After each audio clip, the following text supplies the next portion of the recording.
Hi friends, welcome to our ఛానల్కి first time వచ్చినట్టయితే ఈ ఛానల్ని ఇప్పుడే సబ్స్క్రైబ్ చేసుకోండి. వీడియోని ఎక్కడ స్కిప్ చేయకుండా చూడండి. 2025లో రిలీజ్ అయిన సంక్రాంతికి వస్తున్నామనే వెంకటేష్ గారి మూవీ ఈ సంక్రాంతికి మన ముందుకు వచ్చింది. Daaku Maharaj and game changer తర్వాత మరో బిగ్ మూవీగా ఈ సంక్రాంతికి వస్తున్నామనే వెంకీ గారి సినిమా థియేటర్స్ లో రిలీజ్ అయింది. నాకైతే గేమ్ చేంజర్ ఇంకా డాకు మహారాజ్ కంటే ఈ సినిమా చాలా బాగా అనిపించిందండి. కామెడీ, సూపర్ ఫ్యామిలీ ఎంటర్టైనర్ అని చెప్పాలి. చాలా మంది ఆడియన్స్ చాలా బాగా ఎంజాయ్ చేశారండి.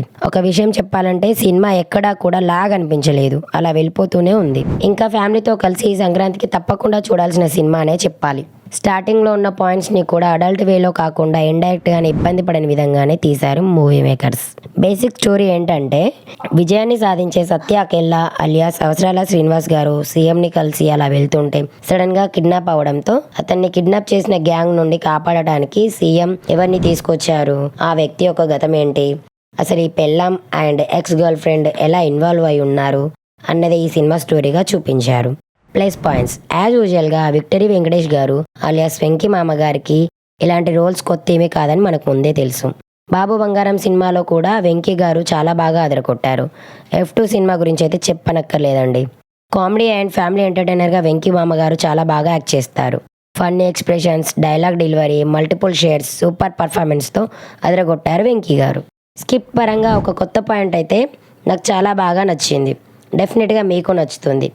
అదేంటంటే, కిడ్నాప్ చేయబడిన వాడిని పట్టుకోవడానికి వెళ్తాడు హీరో. ఇది ప్రతి సినిమాలోనే రొటీన్గానే చూపించే విషయం. కానీ ఆ వెళ్ళే ప్రాసెస్లో వైఫ్తో పాటు ఎక్స్ గర్ల్ ఫ్రెండ్ని తనతో పాటు తీసుకెళ్లడం, అక్కడ ఏం జరుగుతుందన్న ఎగ్జైట్మెంట్, అది నాకు చాలా బాగా నచ్చింది. మెయిన్ కామెడీ జనరేట్ అవ్వడానికి స్కోప్ దొరికింది అక్కడే. నాకైతే ఐశ్వర్య గారి పర్ఫార్మెన్స్ చాలా బాగా నచ్చింది. సరికొత్త రోల్లో చాలా బాగా షైన్ అయ్యారు ఆవిడ. మీనాక్షి చౌదరి గారు చాలా బాగా కూడా యాక్ట్ చేశారు. అనిల్ రావుపూడి గారు ప్రతి సినిమాలోనూ comedy and family entertainer mix చేస్తూ తీయడం చాలా బాగా అనిపిస్తుంది. ఇంకా ఒక హోప్ ఉందండి, ఫ్యూచర్లో కూడా comedy and family entertainer movies మన ముందుకు వస్తూనే ఉంటాయని ఇతని వల్లే ఆ నమ్మకం వచ్చింది. ఇక music by Bheems Ceciroleo background music చాలా బాగా అనిపిస్తుంది. సినిమాటోగ్రఫీ అయితే అదిరిందనే చెప్పాలి. మెయిన్గా ఫస్ట్ సాంగ్ మీను సాంగ్, ఇంకా ఇంటర్వెల్ తర్వాత రోడ్డు మీద జరిగే సీన్స్, ఇలాంటివన్నీ బిగ్ స్క్రీన్ మీద చాలా బాగా కనిపించాయి.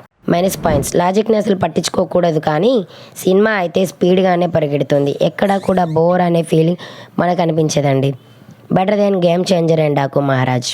తప్పకుండా ఈ సంక్రాంతికి అంతా ఫ్యామిలీతో కలిసి వెళ్ళవలసిన సినిమా అనే చెప్పాలి.